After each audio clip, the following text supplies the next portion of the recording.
minoría de edad de las mujeres ha dejado de ser, afortunadamente, una realidad en la sociedad de finales del siglo XX.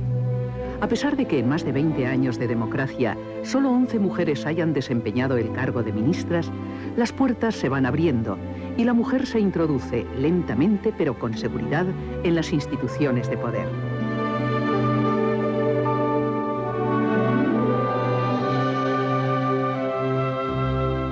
El siglo XX ha sido, sin duda, el siglo de las mujeres.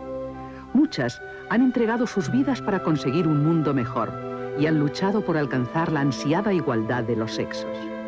Hace 100 años, las mujeres miraban esperanzadas al nuevo siglo. El derecho al voto sería una de sus mayores victorias.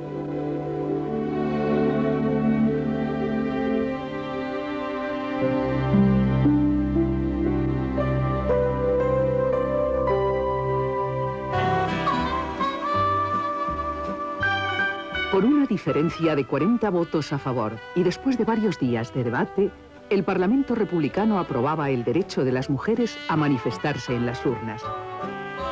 Para un gobierno que defendía la imparcialidad y la justicia y que por ello había modificado la ley electoral declarando elegibles como diputados de las Cortes Constituyentes a las mujeres mayores de 23 años y que había nombrado a una mujer, Victoria Kent, directora general de prisiones, aquella decisión de autorizar el voto femenino debería significar un importante y unánime triunfo.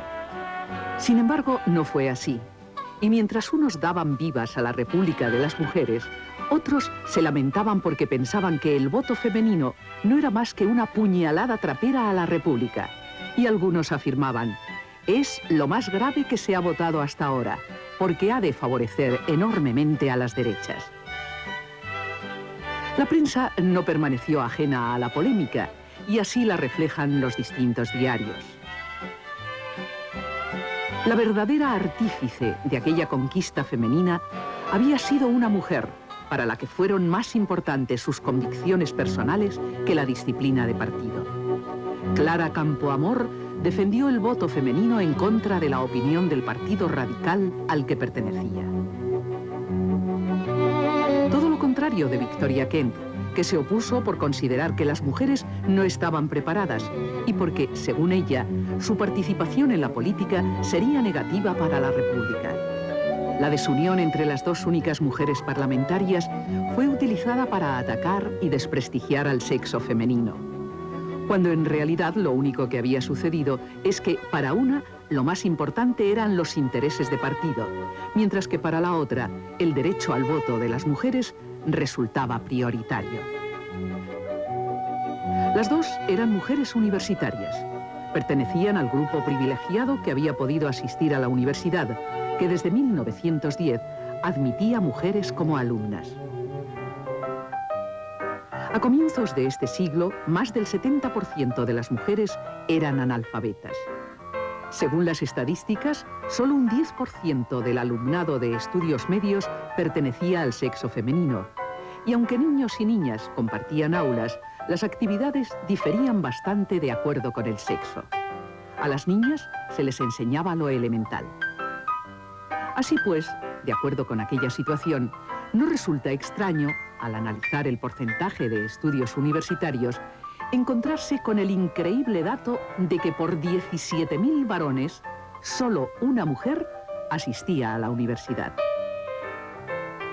La población vivía diseminada en pequeños núcleos, propio de los países rurales, y España, en aquellos años, lo era.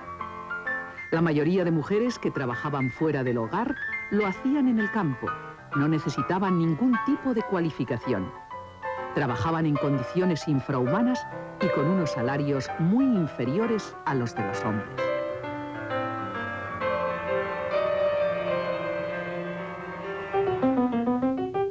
La escasa repercusión de la Revolución Industrial y la siempre temerosa aceptación en España de las ideas ilustradas fueron, según los estudios de la época, los factores que más influyeron en el retraso socioeconómico español en relación con otros países europeos a comienzos del siglo XX.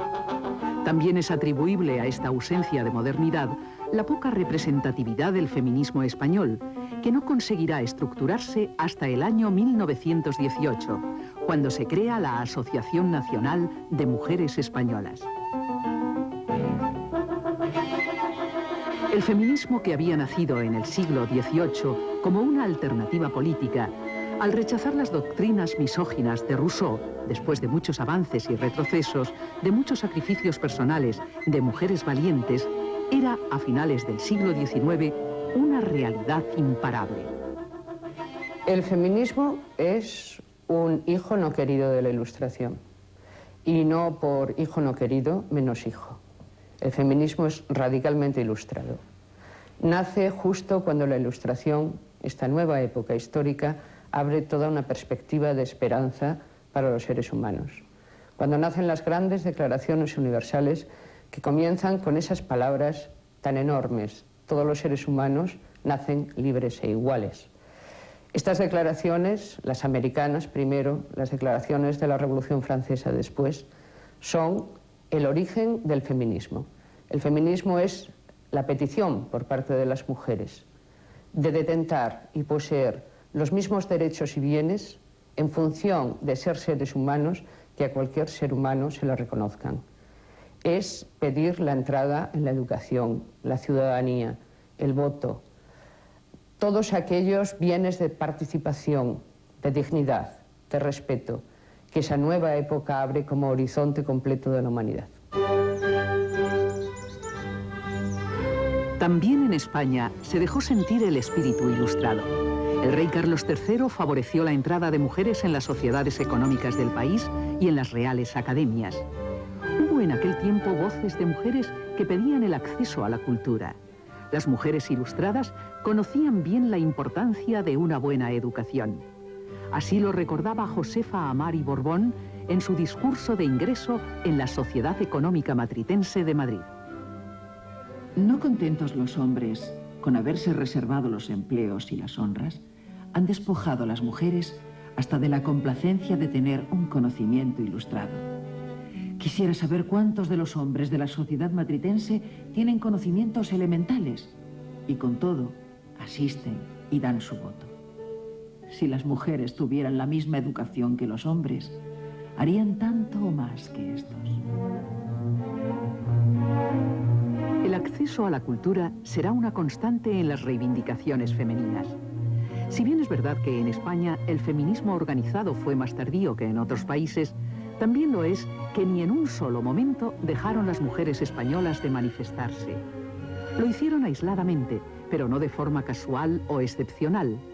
Todas ellas respondían a esa conciencia femenina que protestaba por la discriminación de su sexo.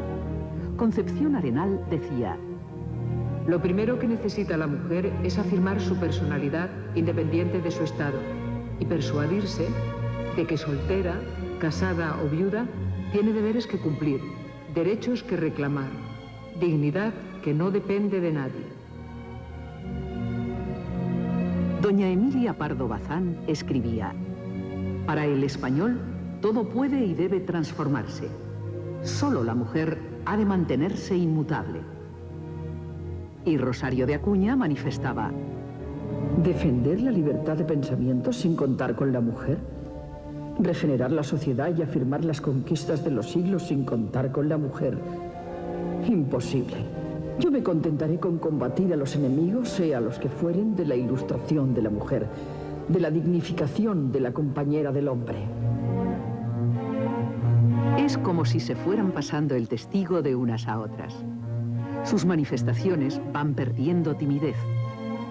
Cuando en 1911 se publica en la prensa una noticia sobre la agresión de unos estudiantes a 6 estudiantas de la Facultad de Filosofía y Letras, un artículo de Rosario de Acuña provoca el escándalo y se producen grandes altercados en la universidad.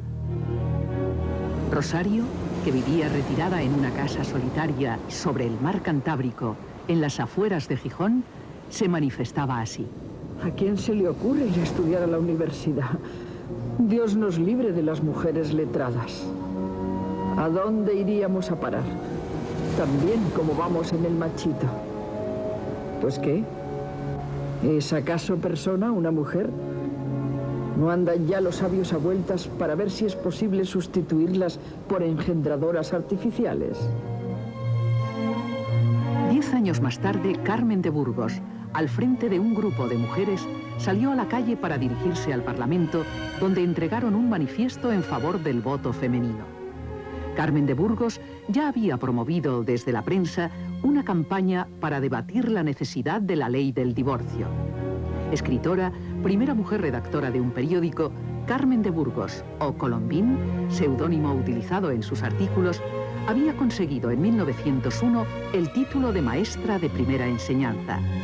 Gracias a la independencia económica conseguida con su trabajo, pudo Carmen hacer frente a un desgraciado matrimonio. Las mujeres españolas van a demostrar cómo ellas son tan capaces como cualquier hombre para estudiar, trabajar o dedicarse a la política. Durante siglos las han tenido alejadas de la cultura. A finales de la década de los 20, el índice de analfabetismo femenino había descendido al 58% y la proporción entre estudiantes y estudiantas también acortaba diferencias. Con la llegada de la República, las mujeres empiezan a participar en los partidos políticos y a ocupar cargos solo desempeñados hasta entonces por los hombres. Nombres femeninos destacan en el mundo de la pedagogía, medicina, abogacía, historia, literatura, periodismo, pensamiento filosófico, deporte, teatro, donde Margarita Xirgu revoluciona la escena incorporando a su repertorio obras de jóvenes creadores. Ella estrenó en 1927 Mariana Pineda, de Federico García Lorca. El feminismo español avanza seguro y mira con optimismo al gobierno republicano que parece entender sus reivindicaciones. La llegada de la República pues abrió muchos horizontes. Fue un aire fresco que de repente inundó toda España y abrió muchas mentes. Y llegaba a la mayoría de la gente, pues llegaban los acontecimientos, sobre todo cuando eran así muy notorios, como era lo de Clara Campoamor y Victoria Gay. Se aprueba la ley del divorcio y la reforma del Código Penal, eliminando así las discriminaciones de las condenas. Recordemos, por ejemplo, que la pena de parricidio por honor era de 6 meses a 6 años para el hombre, mientras que a la mujer le esperaba por el mismo delito cadena perpetua. También quedó establecido que las viudas no perderían la patria potestad sobre sus hijos, aunque volvieran a casarse. Se aprobó la Ley de Matrimonio Civil y en 1933, por fin, las mujeres españolas pudieron, por primera vez en la historia, votar, elegir a sus representantes políticos. España, al autorizar el voto femenino, se adelantaba a otros países europeos. En Francia, las mujeres obtendrían el derecho a votar en 1946 y Suiza no permitiría votar a las mujeres hasta 1972. Quizá más que recuerdos tengo impresiones. Yo las impresiones que tengo es que muchas mujeres no se enteraron, pero que hubo más de las que esperaban. No recuerdo en este momento el número, está registrado en todas partes, y me parece que fue un poco de sorpresa para hombres y para mujeres la presencia de mujeres en esa votación del año 33. En total, fueron 5 las mujeres que obtuvieron escaño en 1933. Francisca Bohigas pertenecía a la minoría agraria. Era la única diputada vinculada a la derecha. Las otras 4 militaban en el socialismo. María Lejárraga, Matilde de la Torre, Veneranda García Blanco y Margarita Nelken, que repetía como diputada. Había sido elegida en la segunda vuelta de las elecciones celebradas en octubre de 1931. En 1933, el triunfo fue para la derecha. Muchos de los republicanos, contrarios al voto femenino, achacaron el fracaso precisamente a las mujeres, que, según ellos, habían votado influenciadas por el confesor. Lerroux ofrecía su opinión en el diario El Sol. Sin embargo, Clara Campoamor hace un análisis detalladísimo de los datos contrastados de las elecciones de 1931 y 33 y atribuye el fracaso de la izquierda a la desunión entre republicanos y socialistas y sobre todo a la unión de los partidos de derecha de cara a los comicios del 33. También culpaba Clara Campoamor la postura contumaz de los republicanos manifestándose enemigos del voto de la mujer y no incluyéndola para nada en sus cuadros de organización y propaganda. A partir de la incorporación de la mujer a la política, la izquierda y la derecha se interesan por atraerla y las mujeres empiezan a participar en las campañas y también son frecuentes sus mítines. Dolores Ibárruri, pasionaria, se convierte en la más vehemente y popular de las oradoras.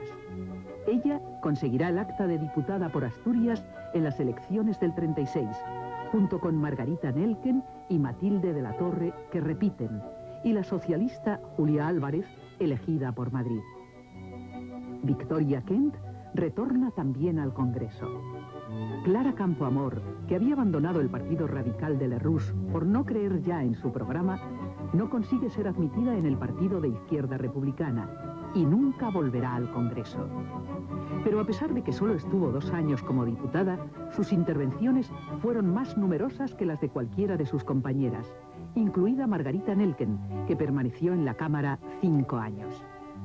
Clara fue la defensora incansable de los derechos de la mujer, y éstas nunca la olvidaron.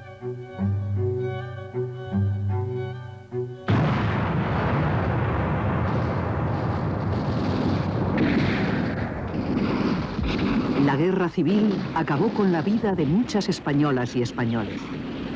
Como suele ocurrir en los periodos bélicos, la mujer es utilizada para sustituir al hombre y hacer frente a las necesidades de producción del país. En España sucedió lo mismo, y muchas mujeres ocuparon el lugar de sus maridos, sobre todo en las labores del campo. Pero a diferencia de Europa, donde la mujer consolida, después de la Segunda Guerra Mundial, su situación laboral, en España, las mujeres verán cómo el nuevo gobierno de la dictadura las vuelve a recluir en el hogar.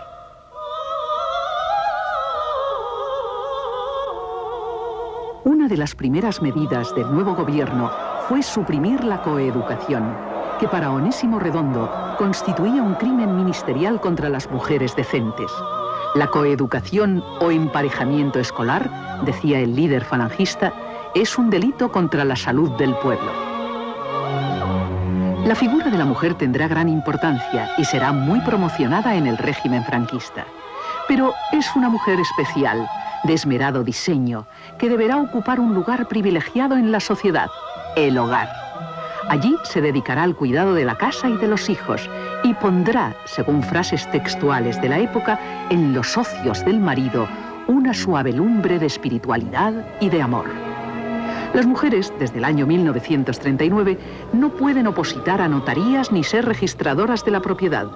A las funcionarias se les impide ascender en el escalafón y se prima a las mujeres que decidan abandonar el trabajo. A mí me produjo un trastorno fenomenal.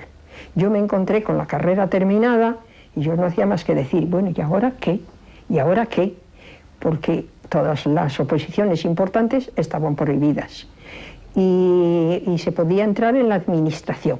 Entonces convocaron oposiciones al Cuerpo Técnico de Administración Civil.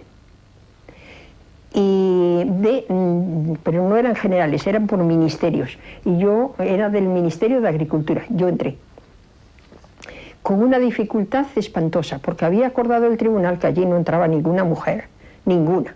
Pero, ¿y por qué? No se puede. Las mujeres no saben guardar un secreto. Y esta mujer de secretaria de un expediente me quitó. Y me dijo, usted lo que tiene que hacer es escribir a máquina. ¿Qué es lo que necesitamos aquí? Una mecanógrafa. Digo, pues pídala usted, por favor, pídala. Digo, porque yo me he pasado la vida estudiando una carrera y he hecho unas oposiciones muy fuertes y ahora no me va usted a obligar a escribir a máquina. Y dice, bueno, pues nada, déjelo, y nunca me dio trabajo. Aquel señor no me dio nunca trabajo, hasta que me trasladé. Y luego, en fin, que estaba la cosa bastante negra. La monja se quedó horrorizada Y dijo, pero ¿para qué quieres tú que tus hijas estudien el bachillerato? Dijo, porque quiero que después vayan a la universidad. Y dijo rotundamente, mira, si tus hijas pisan la universidad, en Sevilla no se casan. Porque consideraban que la universidad era una especie de, vamos, como una cosa feísima, como casi eso de la convivencia de chicos y chicas, vamos, eso era horroroso, era una especie, pues te lo digo, casi de prostitución, vamos, un poco así. La exigencia de ser varón, esa la sentí, claro, como no la iba a sentir, si no me cerraron todas las puertas. No me dejaron libre más que la profesión, que era muy dura. Dentro de las dificultades, lo fundamental para mí es que yo estaba estudiando, que me encontraba en un ambiente femenino, pero claro, en contacto con todos los chicos de la universidad, con los profesores, y que empecé yo a descubrir que esto significaba algo, que el género, prefiero decirlo ahora porque ya creo que España ha asimilado también el concepto de género sobre el concepto básico de sexo, evidentemente, pues el género empezó a significar algo para mí. Yo también entonces empezaba a tener 20 y tantos años y esto era de otra manera, era difícil, pero fueron años para mí de una suerte grande, encontrarme con ambientes, con alma, con ímpetu, con espíritu. Y luego la universidad, pues para mí también fue interesante. Yo era una chica estudiosa. Vosotras, todas, camaradas de la sección femenina, vais a realizar una tarea trascendental en el alma del hombre, porque la mujer es la mitad afligida del barro dócil que está esperando las manos del Creador, del hombre. Vosotras tenéis hoy, como la más sagrada labor, la de crear un ambiente propicio al triunfo de unos ideales políticos cuya dirección, en manera alguna, os corresponde asumir a vosotras. En estos párrafos, entresacados de una intervención de Dionisio Ridruejo en un Consejo Nacional de la Sección Femenina, queda bastante bien definido el papel de total sometimiento de la mujer en la posguerra. La Sección Femenina y la Iglesia asumieron la responsabilidad de formar ese ideal de mujer que debería ser sufrida, piadosa y virtuosa. La labor de la sección femenina se extendía por todo el territorio nacional. Para ello se improvisaban aulas ambulantes donde se enseñaba a las mujeres desde poner los pañales a un bebé a un comportamiento correcto en la mesa o cómo servirla. También estaban presentes las labores y sobre todo se impartían clases muy prácticas de corte y confección. En la revista Medina de la sección femenina, en mayo de 1941, se podía leer: la verdadera misión de la mujer es crear hombres valerosos, saber infundir en todo momento ese valor moral de la violencia física al que ellas nunca o casi nunca deben llegar. Se hizo una propaganda tremenda de cómo tenía que ser la mujer nueva. La mujer nueva, pues era la mujer que estaba en el hogar, moderna, defendiendo a sus hijos, cuidando del hogar, cuidando del marido, y que no tenía por qué salir. Yo procedía del CEU, que era el Sindicato Español Universitario, de antes de la guerra, ¿eh? Y el CEU, entonces, era muy josé antoniano, por así decirlo. Entonces, entre el CEU y la sección femenina, en ese momento concreto, no había muy buena relación, porque no gustaba la mujer universitaria. Cosa que yo siempre decía, pues no sé por qué es así, porque José Antonio me cogió a mí para representar el CEU en la Universidad de Madrid, luego no estaría tan en contra de la mujer universitaria. Él era muy amigo de María Zambrano, la admiraba mucho, de otras universitarias, que eran las primeras en aquel momento. Mercedes Formica, jurista y escritora, era una mujer que sobresalía en la sociedad de aquel tiempo. Un artículo suyo, El abandono del domicilio conyugal, publicado en el ABC, obtuvo un eco inesperado. Mercedes escribía sobre un hecho real. Una mujer había sido apuñalada por su marido. Y esto que parece que era imposible, pues era verdad, y era la situación de verdad. Entonces, a mí aquello me perturbó desde luego, y yo dije, pero todavía estamos así. Y fue cuando yo escribí el artículo, que lo mandé a ABC. Y la censura lo detuvo durante un mes y medio, porque había como una censura privada dentro del periódico, ¿no? Pero Luis Calvo, que era en aquel momento el director, pues lo lanzó. Y entonces fue una verdadera explosión de cartas. Pero es que no tenéis idea, mírame, a mí me mandaban las cartas a mi casa en saco.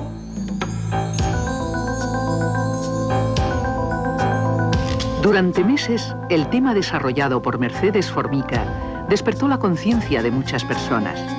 El ABC desarrolló una encuesta entre los juristas más prestigiosos. Las periodistas Josefina Carabias y Marichu de la Mora insistieron en la conveniencia de reformar las leyes.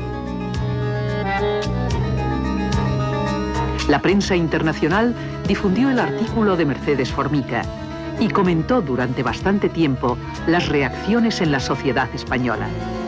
En realidad, el abandono del domicilio conyugal dio pie a la reforma del Código Civil de 1958. En aquel momento fue definitivo para provocar una pequeña reacción, no exageremos tampoco, de la Iglesia y de los poderes más importantes del régimen, para que tuvieran un poco de compasión por las mujeres. El suceso que ya se ha contado era terrible, una mujer apuñalada, tenía varios hijos, no podía irse del domicilio conyugal, la ley se lo impedía, y se hizo la reforma, la famosa reforma del Código Civil del 58, que permitía pedir amparo judicial a las mujeres. Tuvo el efecto de una provocación enorme en aquella época, porque eran épocas de negruras insondables. Pero si lo pensamos hoy, pues mantuvo la esclavitud, la dependencia absoluta de la mujer casada del marido. Tuvo una repercusión en el mundo jurídico, porque ella, claro, lo expuso de una manera jurídica, refiriéndose a un hecho así, pero que las consecuencias funestas eran a causa de estar la ley en esas condiciones. Abogada, miembro de la Comisión de Codificación del Ministerio de Justicia y fundadora de la Asociación de Mujeres Juristas, María Telo se licenció en Derecho en 1940 y desde entonces dedicó todas sus energías a un único objetivo: intentar cambiar las leyes que tan injustamente trataban a las mujeres. María Telo participó en todas las reformas del Código Civil posteriores a 1958. Así recuerda la de 1969. Pero lo fundamental de esa reforma es que se abrió una brecha en el poder del marido, por primera vez, y eso es importante, porque el artículo 1413 decía que para vender bienes inmuebles o establecimientos mercantiles, el marido necesitaría autorización de la mujer, por primera vez en la historia.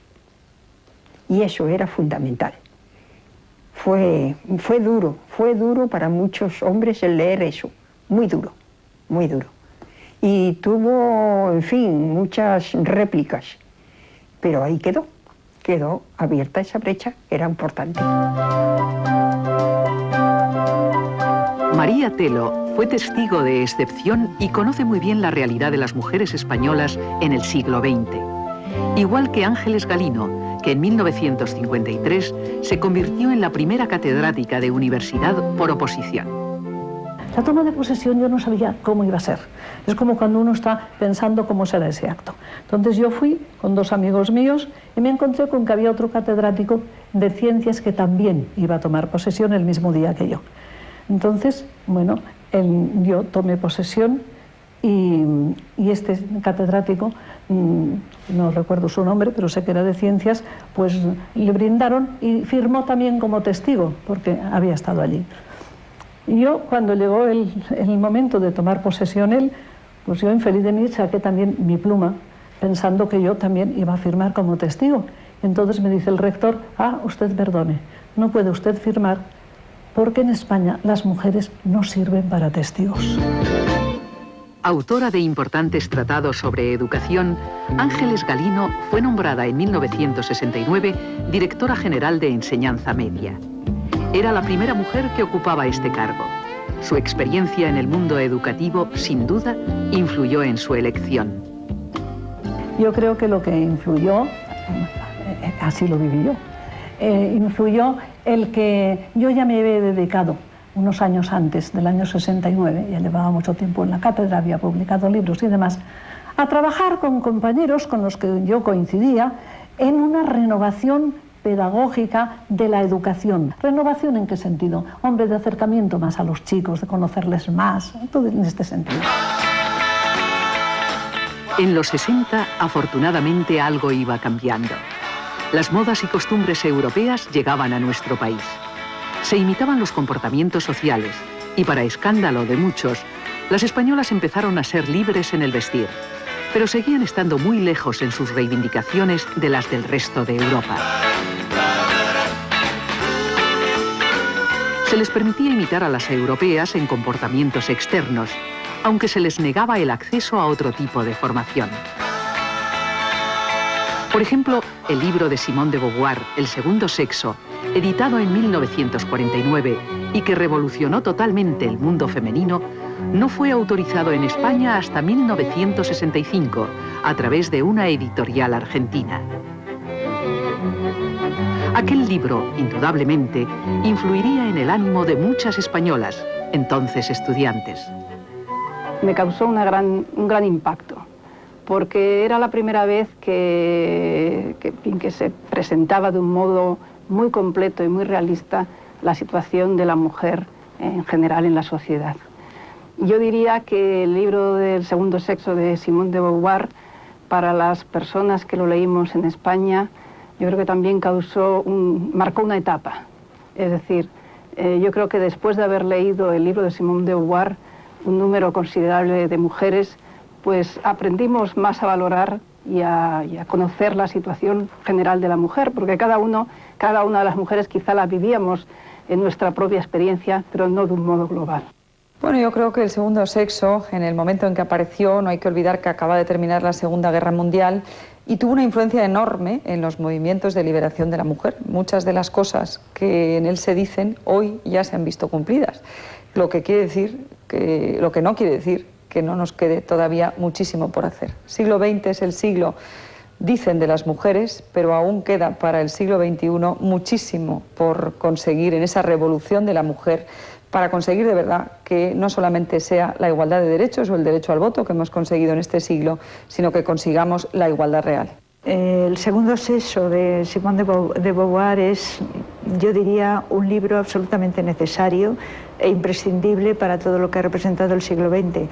Para mí y para muchas de mis amigas de la misma franja generacional, significó el poder expresar de una manera clara y con profundidad muchos sentimientos que teníamos y ese afán de libertad que, sin embargo, pues estaba de alguna manera sin vertebrar y que libros como el de la Beauvoir nos aclararon en nuestras propias vivencias.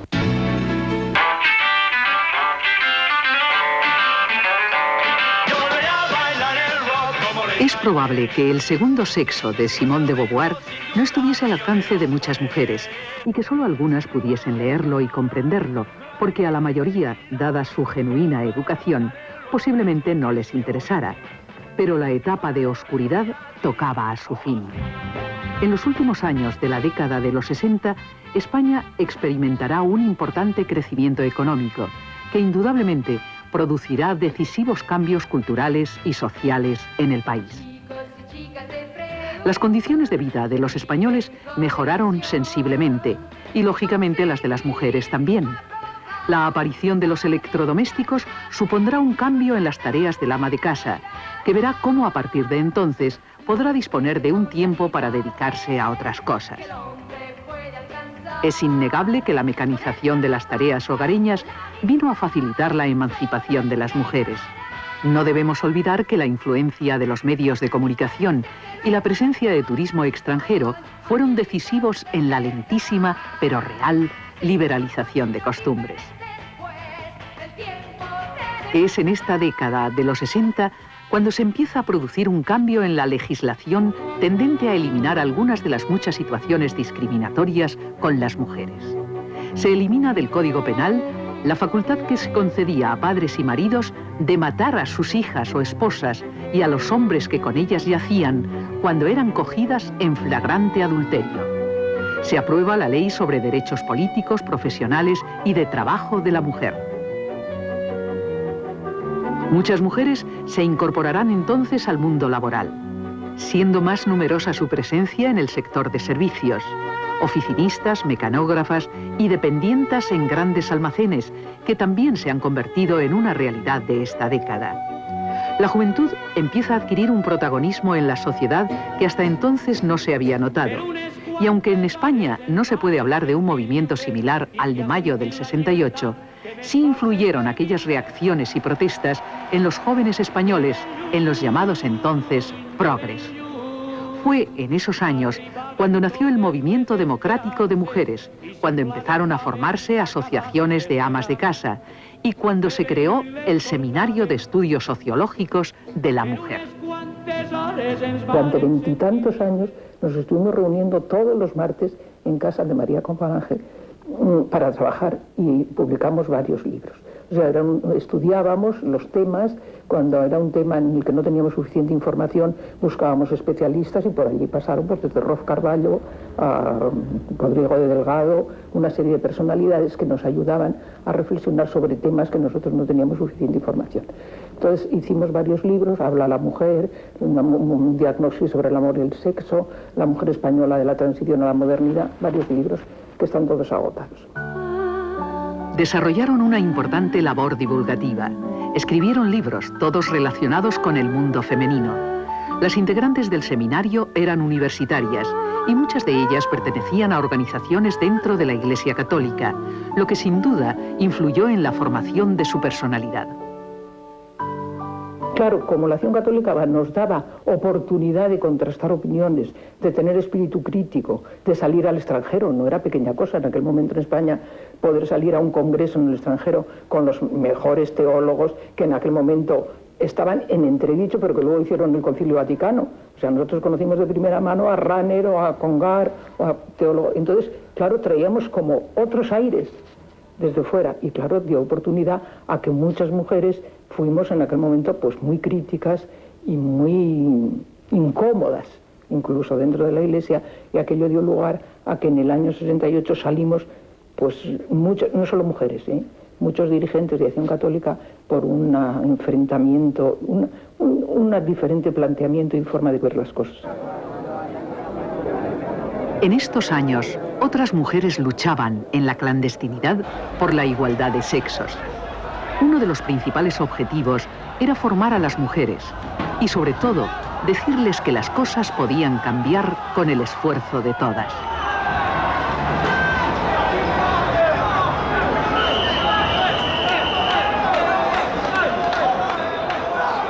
Hacíamos un contacto directo con las mujeres, yendo puerta a puerta, reuniéndonos en casas, en iglesias, haciendo saltos en la calle, parando la circulación con gritos, todo esto en los años 68, 69, 70, porque el Movimiento Democrático de Mujeres se creó en el 64-65. Nos encerrábamos en iglesias, esperábamos el final de la misa para también dar nuestros mítines en los mercados, y esto hizo que realmente se fuera extendiendo y popularizando el que las mujeres tenían un papel que cumplir, y además en la calle y además en directo. En la transición, El feminismo español se manifiesta con fuerza. Las feministas están dispuestas a luchar por conseguir la igualdad. En las elecciones del 15J de 1977 resultaron elegidos 329 parlamentarios y 21 parlamentarias, equivalente a un 6%. En el Senado, la representatividad femenina fue inferior, 6 senadoras frente a 248 senadores. El futuro parecía esperanzador.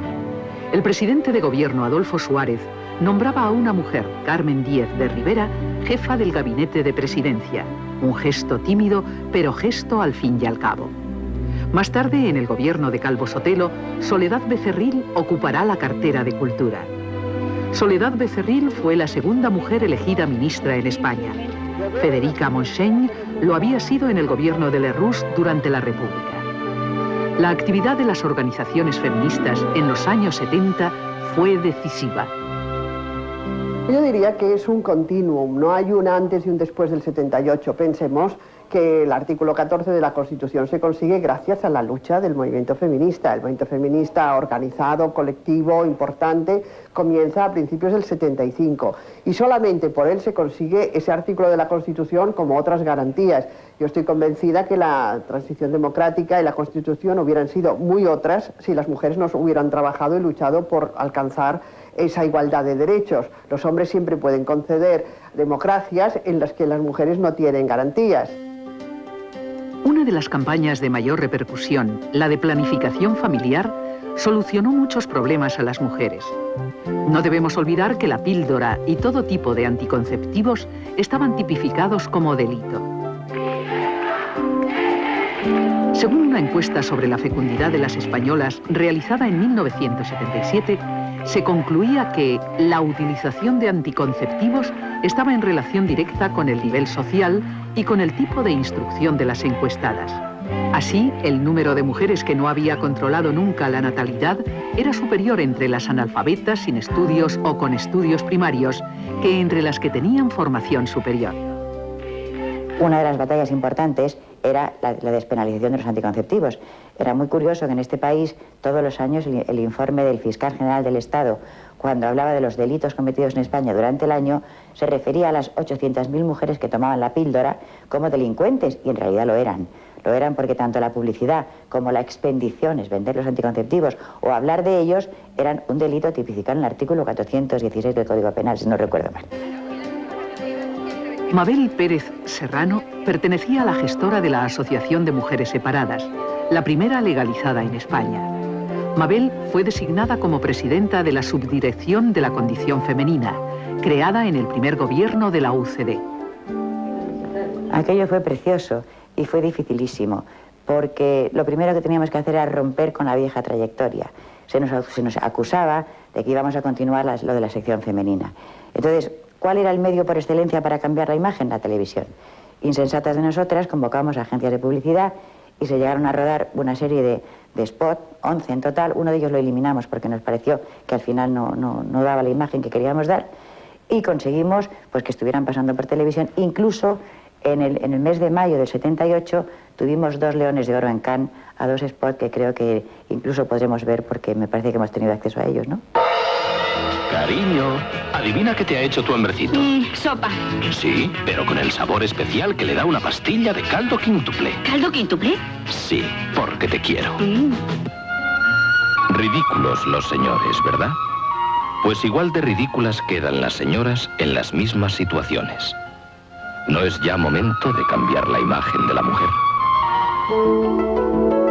Años después, convertida la Subdirección de la Condición Femenina en Instituto de la Mujer, la actividad se intensificará para concienciar a las mujeres, a quienes se prestará todo tipo de apoyo y orientación desde el Instituto.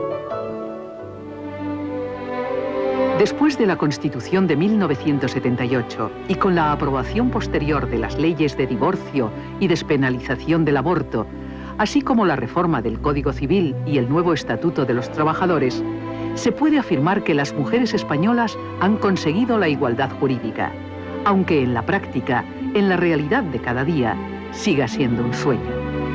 ¿Por qué si somos iguales ante la ley, a la hora de heredar un título, sigue teniendo preferencia el varón? ¿Por qué si somos iguales ante la ley, un juez se permite eximir de toda culpa a un violador por considerar la minifalda de la joven agredida causa de incitación? ¿Por qué siguen muriendo mujeres a manos de sus maridos? Las estadísticas son verdaderamente aterradoras. En 1996 murieron en España 97 mujeres a manos de su cónyuge, 91 al año siguiente, 35 en 1998 y este año, desde el 1 de enero al 30 de septiembre, fallecieron 28 mujeres. ¿Por qué no se resuelve el problema de los malos tratos? Porque acabar con la violencia doméstica exige no solamente que haya leyes y haya medidas, sino sobre todo que haya un cambio de estructuras y un cambio de mentalidad. Todavía hay muchos hombres que piensan que las mujeres son de su propiedad y que, por tanto, cuando hay algún problema, utilizan la violencia como arma de resolverlo. Llevo haciéndolo tanto tiempo que se ha convertido en una costumbre. Hay días que pienso que todo puede cambiar, pero creo que me estoy engañando. ¿Qué puedo hacer? ¿Sabes que hay muchas personas que están aquí para protegerte y apoyar lo que tú decidas? Si ocultas la verdad, nadie sabrá que necesitas ayuda. Que no te marque el miedo. Marca este teléfono. Por ello, desde el Instituto de la Mujer, que es un organismo dependiente del Ministerio de Trabajo y Asuntos Sociales, y que es el órgano del Gobierno por el cual se implementan políticas de mujer, realizamos diversas acciones. En primer lugar, estudiar cuál es la situación de la mujer y difundirla, con el fin de que la sociedad conozca cuál es esa situación. En segundo lugar, impulsar reformas legislativas para que en todas las leyes de todas las administraciones no exista ningún tipo de discriminación.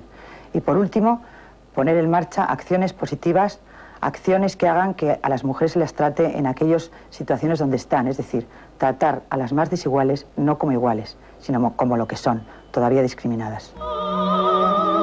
Hoy las mujeres españolas pueden, en teoría, acceder a todas las profesiones. Mas el mercado laboral sigue prefiriendo a los varones, aun cuando ellas estén mejor preparadas. ¿Por qué los salarios femeninos son muchas veces inferiores? La revolución femenina es, sin lugar a dudas, la más importante de toda la historia. Sin embargo, no ha alcanzado su objetivo más importante: conseguir una sociedad igualitaria para mujeres y hombres. ¿Por qué es tan escasa la presencia femenina en cargos decisivos? ¿Por qué el porcentaje de mujeres parlamentarias solo ha aumentado desde 1977 en un 16%? ¿Qué deberíamos hacer para conseguir una sociedad más justa? El feminismo necesita crear conciencia feminista, no solamente luchar por los derechos de las mujeres. Conciencia feminista es tener una visión de la sociedad desde una perspectiva de género. Las mujeres nos sentimos pocas veces a gusto en las profesiones que ocupamos. Intentamos a veces hacerlo como se hacía eso tradicionalmente y entonces, en cierta manera, nos homologamos a lo que esas profesiones, por ejemplo, o esos lugares, esos cargos, esos trabajos, estaban significados antes, que estaban significados en masculino porque los ocupaban hombres. Y es ahí donde yo creo que es un salto de significado, más que para ser iguales, para ser libres. Yo creo que el desafío que en este momento tiene el feminismo, y que es muy importante, es el de participar en política. Hasta ahora el feminismo se ha mostrado muy activo, muy eficaz, necesario, como movimiento social, como lucha por los derechos sociales, los derechos laborales, los derechos civiles. Al mismo tiempo ha tenido una difusión cultural evidente, ha podido llegar a medios de comunicación, se ha desarrollado en la universidad, tiene revistas, libros, pero necesita participar en política en igualdad de condiciones que otros partidos políticos. Democratizar las relaciones de convivencia, justamente para coadyuvar a una mayor igualdad en el mundo del trabajo, o una igualdad completa y total, y para evitar las violencias domésticas y todos los problemas que surgen de esto, democratizar las relaciones de convivencia. Decir la verdad en el mundo común de mujeres y de hombres sin temer a desautorizarnos, a vernos ridiculizadas, sin temer que no nos van a entender, que es algo que las mujeres hemos temido siempre, ¿no? Yo creo que diciendo la verdad de lo que sentimos libremente, que somos, que queremos. Cada vez que tenemos una oportunidad, pues en el aula, en la prensa, yo creo que eso puede llevar a un cambio cualitativo importante. Cambiar el sistema económico. Creo que el sistema económico y el mercado de trabajo están basados en pilares que son discriminatorios para las mujeres y las mujeres tenemos que cambiar eso. ¿Qué debe hacer el feminismo en el XXI? Profundizar en lo que es. Este democratismo que cambia los valores, cambia los modales y da como resultado un mundo más vivible porque es más justo.